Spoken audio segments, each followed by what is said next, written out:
Les nouvelles données publiées par Eurostat montrent que l'inflation reste obstinément élevée dans l'Union européenne. Dans la zone euro, où la monnaie en usage est l'euro, le taux d'inflation annuel était de 8,6% en juin contre 8,1% en mai. Pour vous donner une idée de l'ampleur de ce chiffre, il était de 1,9% un an plus tôt. À présent, dans l'Union européenne, plus largement, le taux d'inflation annuel était de 9,6% en juin contre 8,8% en mai. Là encore, un an plus tôt, ce taux était de 2,2%.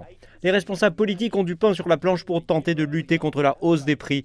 L'objectif d'inflation de la zone euro étant depuis longtemps fixé à 2%, un chiffre que la Banque centrale européenne considère comme suffisamment bas pour que l'économie profite pleinement de la stabilité des prix. Tous les regards se portent maintenant sur jeudi, lorsque Christine Lagarde et la Banque centrale européenne se réuniront pour discuter des taux d'intérêt.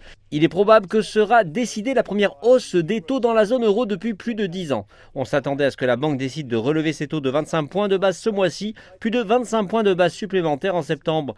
Mais il y a de plus en plus de spéculations selon lesquelles le conseil d'administration pourrait décider de passer à la vitesse supérieure et de relever les taux de 50 points de base dans une tentative d'atténuer la pression du coût de la vie qui se fait sentir sur le continent.